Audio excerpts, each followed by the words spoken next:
আল্লাহর পয়গম্বরের সাহাবী হযরত ওমর ফারুক রাদিয়াল্লাহু তাআলা আনহু একদিন আল্লাহর পয়গম্বরকে বলতেছেন, ওগো পয়গম্বর, ইয়া রাসূলুল্লাহ, ইয়া হাবিবাল্লাহ, ওগো পয়গম্বর, আমি উমর আপনাকে বড়ই মহব্বত করি। ওগো পয়গম্বর, আমি আপনাকে বড়ই ভালোবাসি।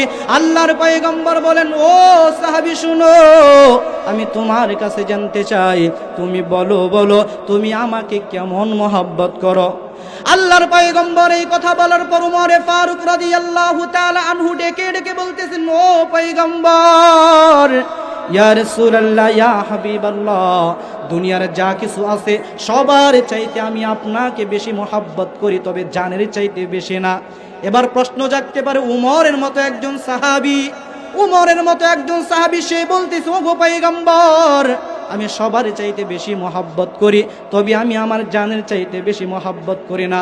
ও ভাই, এখন তো দেখা যাইতেছে আমাদের অন্তরের ভিতরে একটা, আর মুখ দিয়া প্রকাশ করি একটা, মুখের ভিতরে একটা, আবার অন্তরের ভিতরে আরেকটা।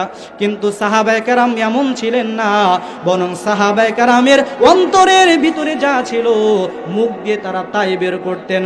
তো ওমর ফারুক রাদিয়াল্লাহু তাআলা আনহু বললেন, ও পয়গম্বর, জানের চাইতে বেশি মহব্বত করে না। আল্লাহর পয়গম্বর বলেন, ও উমর শোনো, তুমি ততক্ষণ পর্যন্ত প্রকৃত মুমিন হতে পারবা না যতক্ষণ না পর্যন্ত তুমি তোমার জানের চাইতে আমাকে বেশি মহব্বত না করবা। যখন আল্লাহর পয়গম্বর উমরকে এই কথা বললেন, উমর ফারুক রাদিয়াল্লাহু তাআলা আনহু একটু চুপ হয়ে গেলেন। চুপ হয়ে যাওয়ার পর হযরত উমর ফারুক রাদিয়াল্লাহু তাআলা আনহু বলতেছেন, ও আল্লাহর পয়গম্বর, ইয়া রাসূলুল্লাহ, ইয়া হাবিবাল্লাহ, আল্লাহর কসম খেয়ে বলতেছি, দুনিয়ার সবার চাইতে, এমন কি আমি আমার জানের চাইতে আপনাকে বেশি মহব্বত করি। সুবহানাল্লাহ। তাহলে বোঝা গেল রসুলকে কিভাবে ভালোবাসবো, নিজের জানের চাইতে বেশি মহব্বত করতে হবে। তাই তো আল্লাহর পয়গম্বর বলেন, লা ইউমিনু আহাদুকুম হাত্তা আকুনা হাব্বা ইলাইহি মিন ওয়ালিদিহি ওয়া ওয়ালাদিহি ওয়ান নাসি আজমাইন। আল্লাহর পয়গম্বর হাদিসের ভিতরে বলেন, ও দুনিয়ার মানুষ শুনো, তোমরা ততক্ষণ পর্যন্ত প্রকৃত মুমিন হতে পারবা না যতক্ষণ পর্যন্ত তোমরা তোমাদের জান, মাল, স্ত্রী, সম্পদ যা কিছু আছে, এমনকি নিজের জীবনের চাইতে বেশি মহব্বত করতে না পারবা, ততক্ষণ পর্যন্ত তোমরা প্রকৃত মুমিন হতে পারবা না। সাহাবায়ে কেরাম নিজের জানের চাইতে বেশি ভালোবাসছেন। কিন্তু আমরাও তো বলি, আমরাও তো রসুলকে ভালোবাসি, ঠিক কিনা? যদি বলি রসুলকে ভালোবাসেন, হ্যাঁ রসুলকে ভালোবাসি, কিন্তু যদি বলি ভাই একটু নিজের ভিতরে তাকাইয়া দেখেন, যদি আমি আমার 3.5 হাত বডির ভিতরে তাকাইয়া দেখি, দেখা যাবে রসুলের সুন্নত আমার ভিতরে নাই। আবার আমি বলতেছি আমি কি রসুলকে ভালোবাসি, সাহাবায়ে কেরাম তো নিজের জান দিয়ে দিলেন, নিজের জান বিলীন হয়ে যাবে, সমস্যা নাই। কিন্তু ও ভাই, আমরা রসুলকে এতটাই ভালোবাসি, রসুলকে ভালোবেসে রসুলের সুন্নত, ওই দাড়িটা আমরা এখনো রাখতে পারি না, ঠিক কিনা? সাল্লাল্লাহু তাআলা আলাইহি ওয়া আলা আলিহি ওয়া সাহবিহি ওয়া বারাকা ওয়া সাল্লাম وبارك وسلم تسليما كثيرا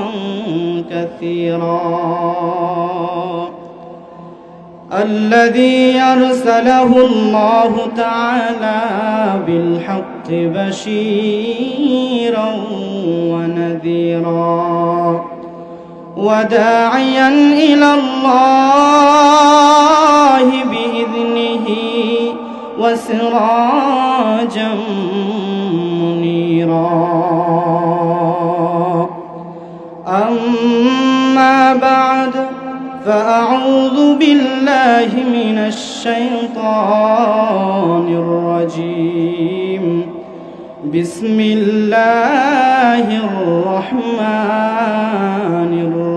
الرحيم قل إن كنتم تحبون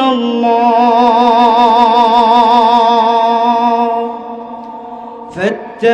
فاتبعوني يحببكم الله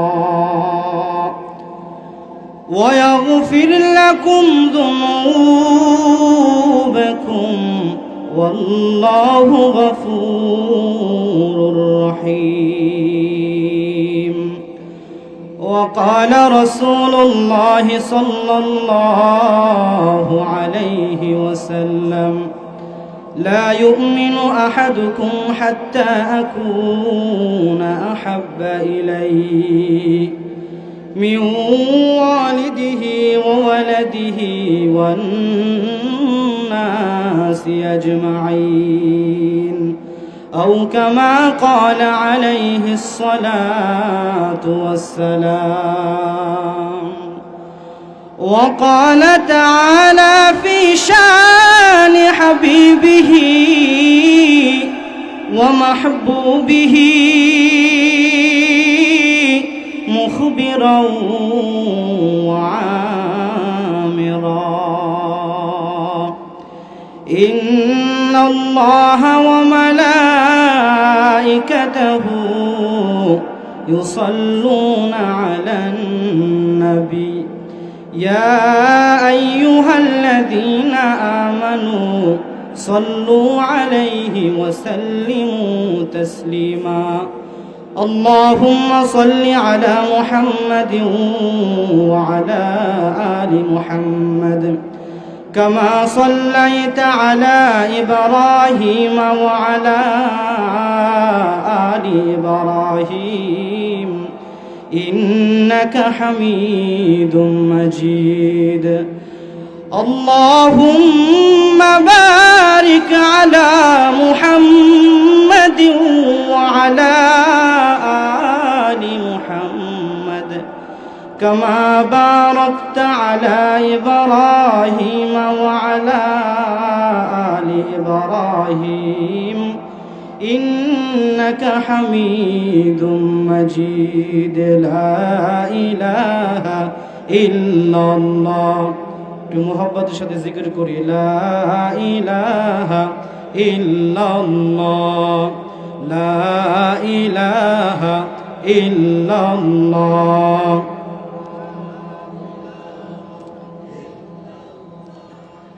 লা ইলাহা ইল্লাল্লাহ লা ইলাহা ইল্লাল্লাহ আসিয়া খেলে প্রেমের খেলা ফেরাউন দেই তারে কত জ্বালা আসিয়া খেলে প্রেমের খেলা ফেরাউন দেই তারে কত জ্বালা আরশ থেকে আল্লাহ বলে দাও খুলে বেহেশতের তালা লা ইলাহা ইল্লাল্লাহ লা ইলাহা ইল্লাল্লাহ লা ইলাহা ইল্লাল্লাহ মুহাম্মাদুর রাসূলুল্লাহ মনে বড় আশা ছিল যাব মদিনায় সালাম আমি করব গিয়ে সালাম আমি করব গিয়ে নবীর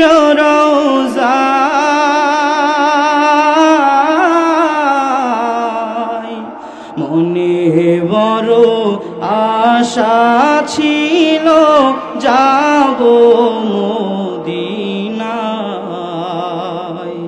মনে বড় আশা ছিল যাব মদিনায় আরব সাগর পাড়ি দেব, নাই যে আমার তরি, পাখি নয় যে উড়ে যাব, ডানাতে ভর করি। আরব সাগর পাড়ি দেব, নাই যে আমার তরি, পাখি নয় যে উড়ে যাব, ডানাতে ভর করি। আশায় আছে সম্বল নাই, করি কি উপায়,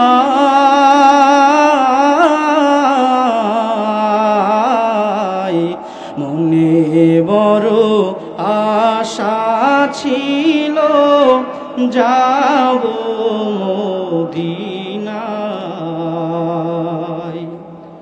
আলহামদুলিল্লাহ। আল্লাহ পাক রব্বুল আলামিন পয়গম্বরকে ডেকে ডেকে বলতেছেন, ও পয়গম্বর, আপনি দুনিয়াবাসীকে জানাইয়া দেন, যদি তারা আমি আল্লাহ তাআলার ভালোবাসা তারা পেতে চায়, ফাত্তাবিউনি, তারা যেন আপনি রাসূলকে অনুসরণ করে। আল্লাহ পাক রব্বুল আলামিন অপর অংশে বলে দিলেন, যারা আপনাকে অনুসরণ করে, যারা আপনাকে অনুকরণ করবে, ইউহিব্বুকুমুল্লাহ, যারা আপনাকে মানবে, যারা আপনাকে অনুসরণ করবে, যারা আপনাকে অনুকরণ করবে, আমি আল্লাহ পাক রব্বুল আলামিন তাদেরকে ভালোবাসবো। শুধু তাই নয়, শুধু তাই নয়, ওয়া ইয়াগফির লাকুম যুনুবাকুম, আমি আল্লাহ তাআলা তাদের গুনাহসমূহকে ক্ষমা করে দেব। তাহলে বোঝা গেল সর্বপ্রথম রাসূলের অনুকরণ করতে হবে। আর রাসূলের অনুকরণ কখন করব? যখন দেখা যাবে রাসূলের মুহাব্বত, রাসূলের ভালোবাসা আমার আপনার অন্তরের ভিতরে থাকবে, তখনই রাসূলকে ভালোবাসতে পারবো বা অনুসরণ করতে পারবো। এই জন্যই তো আমরা সাহাবায়ে কেরামের ইতিহাস যদি দেখি, সাহাবায়ে কেরাম রাসূলকে কিভাবে ভালোবাসছেন, জীবন দিয়ে ভালোবাসছেন। বলে যারা রাসূলকে ভালোবাসবে তাদের পরিণতি কি হবে? যারা রাসূলকে মুহাব্বত করবে, ওই রাসূলকে মুহাব্বত করার কারণে আল্লাহ রব্বুল আলামিন তাদের ঠিকানা জান্নাতের মধ্যে করে দিবেন। আল্লাহর রাসূলের এক সাহাবী রাসূল আকরাম সাল্লাল্লাহু আলাইহি ওয়াসাল্লামের কাছে আসলেন। আসার পর বলতেছেন, ও পয়গম্বর, ইয়া রাসূলুল্লাহ, ইয়া হাবিবাল্লাহ, আমি আপনার কাছে জানতে চাই কিয়ামত কবে হবে। আল্লাহর পয়গম্বর ওই সাহাবীকে ডেকে ডেকে বলতেছেন, ও সাহাবী শুনো, তুমি তো কিয়ামত কবে হবে এটা জানতে চাইতেছো, আমি তোমার কাছে জানতে চাচ্ছি ওই কিয়ামতের জন্য তুমি কি প্রস্তুতি নিয়েছো। যখন আল্লাহর পয়গম্বর জনাবে মুহাম্মদুর রাসূলুল্লাহ সাল্লাল্লাহু আলাইহি ওয়াসাল্লাম এই কথা সাহাবীকে বললেন, সাহাবী তখন বলতেছে, ও গো আল্লাহর পয়গম্বর, ইয়া রাসূলুল্লাহ, ইয়া হাবিবাল্লাহ, আমি নামাজ, রোজা, হজ, যাকাত করে তো তেমন কোনো আমল করতে পারি নাই, তবে ও গো পয়গম্বর, ইয়া রাসূলুল্লাহ, আল্লাহ ও রাসূলের ভালোবাসা আমার অন্তরের ভিতরে আছে। ও গো পয়গম্বর, আমি রাসূলকে এবং আল্লাহ তাআলাকে ভালোবাসি। আল্লাহর পয়গম্বর বলতেছেন, ও সাহাবী শুনো, তুমি যেহেতু আল্লাহ ও আল্লাহর রাসূলকে ভালোবাসো, শুনে রাখো, যার সাথে তোমার মহব্বত তার সাথেই তোমার হাসর নাসর হবে। যেহেতু তুমি আমাকে মহব্বত করো, যেহেতু তুমি আমাকে ভালোবাসো, অতএব তোমাকে আল্লাহ রব্বুল আলামিন জান্নাতের মালিক বানাইয়া দিবেন। তাহলে আমরা বুঝতে পারলাম, রাসূলকে যদি ভালোবাসি, বিনিময়ে আল্লাহ তাআলা জান্নাত দিবেন। আর সাহাবায়ে কেরাম রাসূলকে কেমন ভালোবাসেন এটাও তো জানা দরকার। আল্লাহর পয়গম্বরের সাহাবী হযরত ওমর ফারুক রাদিয়াল্লাহু তাআলা আনহু একদিন আল্লাহর পয়গম্বরকে বলতেছেন, ওগো পয়গম্বর, ইয়া রাসূলুল্লাহ, ইয়া হাবিবাল্লাহ, ওগো পয়গম্বর, আমি উমর আপনাকে বড়ই মহব্বত করি। ওগো পয়গম্বর, আমি আপনাকে বড়ই ভালোবাসি। আল্লাহর পয়গম্বর বলেন, ও সাহাবী শুনো, আমি তোমার কাছে জানতে চাই, তুমি বলো বলো তুমি আমাকে কেমন মহব্বত করো।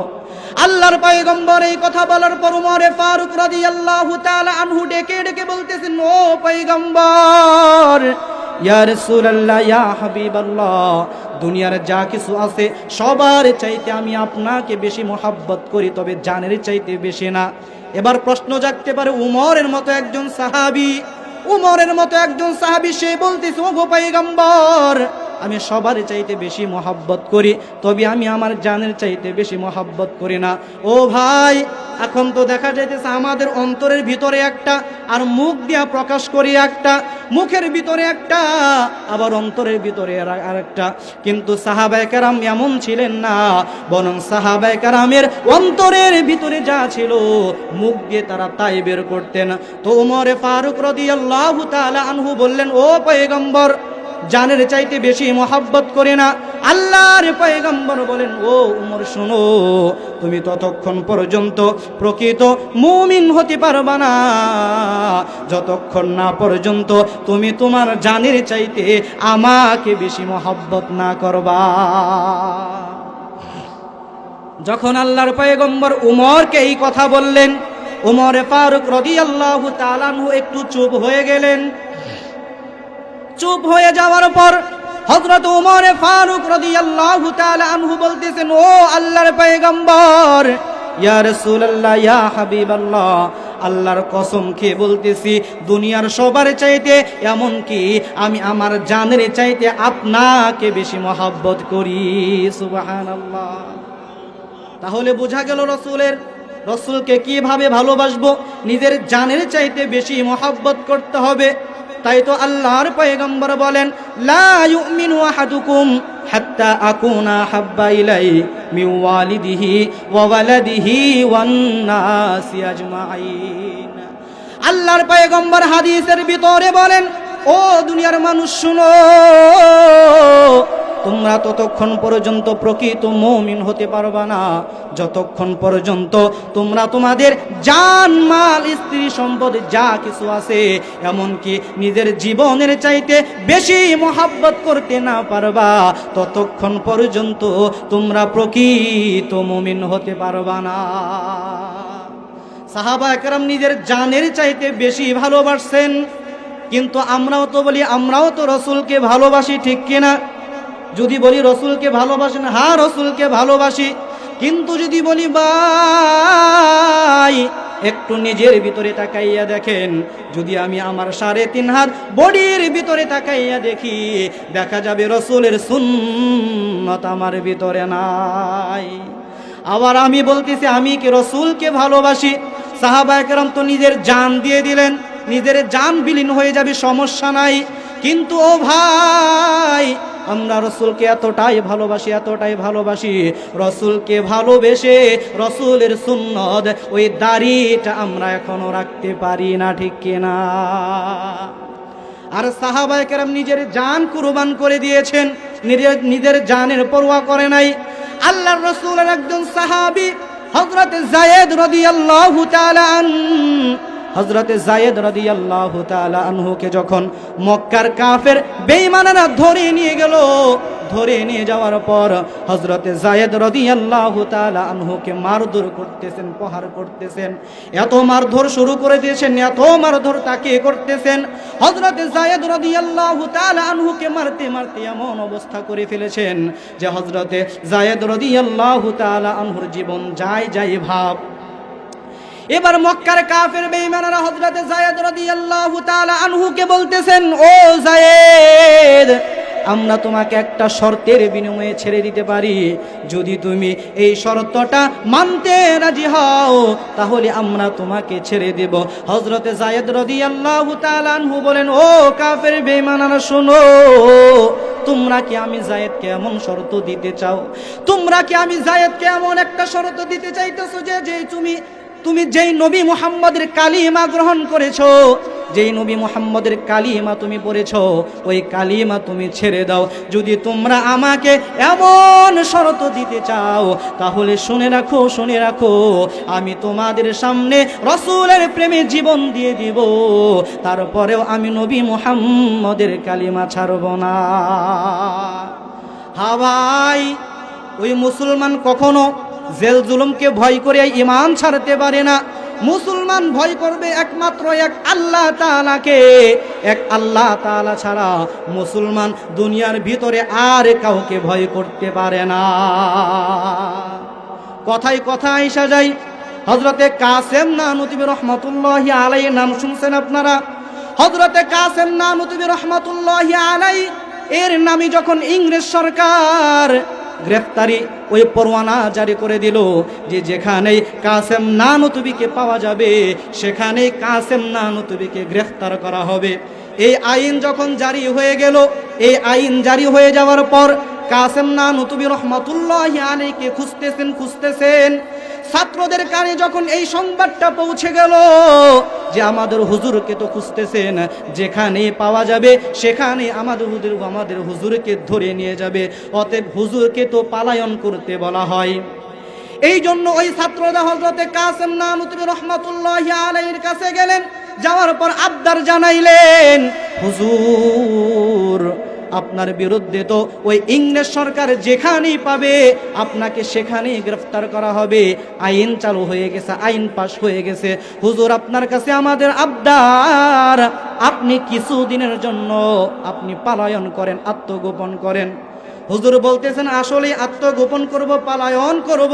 ছাত্ররা বলতেন হ্যাঁ পালায়ন করেন, একটু দূরে চলে যান, এখান থেকে অনেক দূরে চলে যান। হযরতে কাসেম নানুতুবি রহমাতুল্লাহি আলাইহি চলে গেলেন। একদিন গেল, 2 দিন গেল, 3 দিন গেল, 4 দিনের মাথা সমস্ত ছাত্ররা জোহরের নামাজ আদায় করতেছেন। এমন সময় ছাত্ররা তাকাইয়া দেখেন হযরতে কাসেম নানুতুবি রহমাতুল্লাহি আলাইহি তাদের সাথে দাঁড়াইয়া নামাজ আদায় করতেছে। যখন হযরতে কাসেম নানুতুবি রহমাতুল্লাহি আলাইহিকে ছাত্ররা দেখলেন, দেখার পর অবাক হয়ে গেলেন। আমরা হুজুরের কাছে আবদার জানাইলাম, হুজুর আপনি কিছুদিনের জন্য আত্মগোপন করে থাকেন। যাই হোক, নামাজ শেষ হয়ে যাওয়ার পর ছাত্ররা হুজুরের কাছে গেলেন। যাওয়ার পর বলতেছেন, হুজুর আপনার কাছে আমরা আকুল আবেদন জানিয়েছিলাম আপনি কিছুদিনের জন্য আত্মগোপন করে থাকেন, কিন্তু আপনি তো আত্মগোপন করেছিলেন মাত্র 3 দিনের জন্য। ও হুজুর, যদি ইংরেজ সরকার জানতে পারে তাহলে তো এখনো আপনাকে ধরতে পারবে, তারা তো আরো পাগল পারা হয়ে যাবে আপনাকে ধরার জন্য। তখন হযরতে কাসেম নানুতুবি রহমাতুল্লাহি আলাইহি বলেন, ও আমার ছাত্ররা শোনো শোনো, তোমরা কি মনে করেছো ওই ইংরেজ সরকারে ভয় করিয়া আমি কাসেম নানুতুবি রহমাতুল্লাহি আলাইহি পালায়ন করেছিলাম? না না, আমি তো তাদেরকে দেখে ভয় করি নাই, আমি তাদের জন্য পালায়ন করি নাই, বরং আমি রাসূলের জিন্দেগিটা একটু তাকাইয়া দেখলাম, রাসূলের জিন্দেগি একটু ঘুরে দেখলাম, আমি তাকাইয়া দেখলাম আল্লাহর পয়গম্বর জনাবে মুহাম্মদুর রাসূলুল্লাহ সাল্লাল্লাহু আলাইহি ওয়াসাল্লামের জিন্দেগির ভিতরে আল্লাহর পয়গম্বর 3 দিন আত্মগোপন করেছিলেন। এই জন্য আমি কাসেম নানুতুবি ওই 3 দিনের সুন্নত পালন করার জন্য আমি কাসেম নানুতুবি 3 দিন আত্মগোপন করেছিলাম। ও ভাই, আশেকে রাসূল কাকে বলে দেখছেননি? এই জন্যই তো এটাও বলা হয় যে 3 দিন আত্মগোপন করে থাকাটা এটাও একটা রাসূলের সুন্নাত। যাই হোক, বলতেছিলাম ওই যে হযরতে যায়েদ রাদিয়াল্লাহু তাআলা আনহু বলেন, তোমরা যদি আমাকে মেরেও ফেলো তারপরও যেই নবী মুহাম্মদের কালিমা আমি গ্রহণ করেছি ওই কালিমা আমি ছাড়ব না। তখন কাফের বেঈমানরা বলতেছেন, ও যায়েদ, আমরা তোমাকে ওই নবী মুহাম্মদের কালিমা ছাড়তে বলবো না, ওই কালিমা ছাড়তে বলবো না, তবে তোমাকে একটা শর্ত দিতেছি, যেই নবী মুহাম্মদের কালিমা গ্রহণ করেছো ওই নবী মুহাম্মদকে যদি আমাদের কাছে ছেড়ে দিতে পারো, আমাদের কাছে যদি রাইখা যাইতে পারো, তাহলে এর বিনিময়ে তোমাদের নবী মুহাম্মদকে আমরা রেখে দিব আর তোমাকে ছেড়ে দিব। যদি তুমি এই শর্তে রাজি হও তাহলে বলো বলো আমরা তোমাকে ছেড়ে দেব। যখন হযরতে যায়েদ রাদিয়াল্লাহু তাআলা আনহুকে এমন একটা শর্ত দিলেন, হযরতে যায়েদ রাদিয়াল্লাহু তাআলা আনহু বলতেছেন, ও কাফের বেঈমানরা শোনো, তোমরা আমাকে এমন একটা শর্ত দিয়েছো, এমন একটা শর্ত দিয়েছো, তোমরা শুনে রাখো, শুনে রাখো। আমি যায়েদ রাদিয়াল্লাহু তাআলা আনহুকে আল্লাহ তাআলা একবার কেন, যদি আমি যায়েদ রাদিয়াল্লাহু তাআলা আনহুকে 1000 বার আল্লাহ রব্বুল আলামিন জীবন দিতেন, বা আমি আমার মায়ের যদি 1000টা সন্তান থাকতো, ওই 1000টা সন্তান রাসূলের সামনে দাঁড়াইয়া যাইতাম, রাসূলের সামনে দাঁড়াইয়া যাইতাম, একে একে রাসূলের প্রেমে সবাই শহীদ হয়ে যায়, তারপরেও নিজের জীবন থাকতে রাসূলের শরীর থেকে এক ফোঁটা রক্ত জমিনে পড়তে দিতাম না। যদি ছোট একটা পাখি হইতাম, যদি ডানা ওয়ালা পাখি হইতাম, একটা উড়াল দিয়া আমি মদিনায় যাইতাম। হায়রে একটা উড়াল দিয়া আমি মদিনায় যাইতাম। যদি ছোট একটা পাখি হইতাম, যদি ডানা ওয়ালা পাখি হইতাম, একটা উড়াল দিয়া আমি মদিনায় যাইতাম। হায়রে একটা উড়াল দিয়া আমি মদিনায় যাইতাম। এই দিক সেদিক ঘুরে বেড়াই মেলিয়া ডাহানা, যেথায় পড়েছিল নবীর কদমখানা, এদিকে সেদিকে ঘুরে বেড়াইতাম মেলিয়া ডাহানা, যেথায় পড়েছিল নবীর কদমখানা। চরণ ধুলি চুমু খেতাম, বুকের মাঝে জড়াইতাম আমি, বুকের মাঝে জড়াইতাম, একটা উড়াল দিয়া আমি মদিনায় যাইতাম। হায়রে একটা উড়াল দিয়া আমি মদিনায় যাইতাম। মদিনায় যাওয়ার মন চাই না? ও ভাই, মদিনার সুনাম, মদিনার মর্যাদা এত কেন হইলে জানেননি? মদিনা তো একটা শহরের নাম, মক্কাও তো একটা শহরের নাম, যেমন হালুয়াঘাট একটা শহরের নাম, কিন্তু যখন বলি মদিনা তখন মনের ভিতরে একটা প্রশান্তি আসে। যখন বলি মদিনা সম্মানসূচক বলি মদিনা শরীফ, আবার যখন বলি মক্কা তখনও বলি মক্কা শরীফ, কই কখনো তো বললাম না হালুয়াঘাট শরীফ। তাহলে মদিনার সুনাম এত বাড়লো কেন? মক্কার সুনাম এত বাড়লো কেন? ওই মদিনার মর্যাদা এত কেন হইল ভাই? ওই মদিনার সাথে আল্লাহর পয়গম্বর জনাবে মুহাম্মদুর রাসূলুল্লাহ সাল্লাল্লাহু আলাইহি ওয়াসাল্লামের সোহবত থাকার কারণে আমার আপনার পয়গম্বর রাসূল আকরাম সাল্লাল্লাহু আলাইহি ওয়াসাল্লামের কদম মুবারক লাগার কারণে, আল্লাহর পয়গম্বরের কদম মুবারক ওই মদিনার অলি গলিতে লাগার কারণে মদিনার নাম আল্লাহ তাআলা বাড়াইয়া দিয়েছেন। শুধু তাই নয়, মদিনা কেমন মদিনা জানেননি? ওই মদিনা দেখার জন্য সবাই পাগল। কে না পাগল?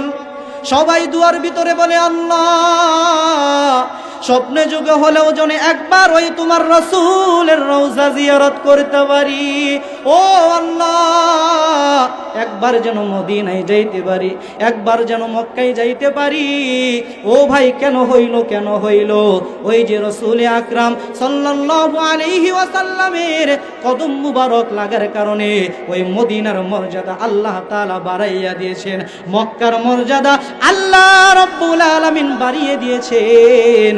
আজকে আমরা যারা এখানে আছি, আমরাও যদি রাসূলের সাথে মহব্বত লাগাই, রাসূলের সাথে যদি ভালোবাসা সৃষ্টি করতে পারি, অন্তরের ভিতরে যদি রাসূলের মহব্বত স্থাপন করতে পারি, তাহলে আল্লাহ পাক রব্বুল আলামিন ওই রাসূলের সাথে ভালোবাসা থাকার কারণে আল্লাহ রব্বুল আলামিন আমাদের মর্যাদাও বাড়াইয়া দিবে। এই জন্য আমি মাঝে মাঝে বলেই থাকি যে রাসূলের মহব্বত একমাত্র উলামায়ে কেরামের ভিতরেই বেশি পাওয়া যায়। হয়তো বলতে পারবেন হুজুর আপনারা উলামায়ে কেরাম এই জন্য বলতেছেন। ও ভাই না না, একটু বোঝার চেষ্টা করবেন। আমি যদি এখানে প্রশ্ন করি, ও ভাই এখানে হয়তো আমরা অনেক মানুষ আছি, কিন্তু এই জায়গার ভিতরে যদি প্রশ্ন করা হয় আজকে দিনের ভিতরে কে আছেন যে রাসূলের উপর 100 বার দরুদ পড়েছেন? পাওয়া যাবে না, খুব কম। কিন্তু উলামায়ে কেরামের ভিতরে যদি প্রশ্ন করা হয় 100% উলামায়ে কেরাম যদি থাকেন, তাহলে দেখা যাবে 99% উলামায়ে কেরামই রাসূলের উপর দরুদ পড়েছেন। শুধু তাই নয়, আমরাও তো বলি রাসূলকে ভালোবাসি, উলামায়ে কেরামও তো বলে রাসূলকে ভালোবাসি, তাই কিনা, ঠিক কিনা ভাই? কিন্তু উলামায়ে কেরামের ভিতরে তাকাইয়া দেখেন রাসূলের সুন্নাত পাওয়া যাবে, কিন্তু আমরা যারা আছি আমাদের ভিতরে তাকাইয়া দেখব রাসূলের সুন্নাত আমাদের ভিতরে নাই। তাহলে আমরা বললাম আমরাও তো রাসূলকে ভালোবাসি, সাহাবায়ে কেরামও তো রাসূলকে ভালোবেসেছেন, সাহাবায়ে কেরাম তো রাসূলকে ভালোবেসেছেন। সাহাবায়ে কেরাম রাসূলকে কেমন ভালোবাসছেন? সাহাবায়ে কেরাম রাসূলকে ভালোবাসতে গিয়ে নিজের জীবন কুরবান করে দিয়েছেন। আর আজকে আমরা রাসূলকে ভালোবাসতে গিয়ে নিজের দাড়িটা লাগাইতে পারি না। ও ভাই, এই জন্য আজকের এই মাহফিল থেকে একটা মেসেজ, যেহেতু রসুলকে মহব্বত করি, রসুলকে ভালোবাসি, আজ থেকে প্রতিজ্ঞা করব আর কখনো দাড়ির ভিতরে হাত লাগাইব না। ইনশাআল্লাহ পারবেন তো? পারবেন তো সবাই? আল্লাহ রব্বুল আলামিন কবুল করুন, সকলে বলে আমিন। ওয়া আখির দাওয়ানা আনিল হামদুলিল্লাহি রাব্বিল আলামিন। আসসালামু আলাইকুম।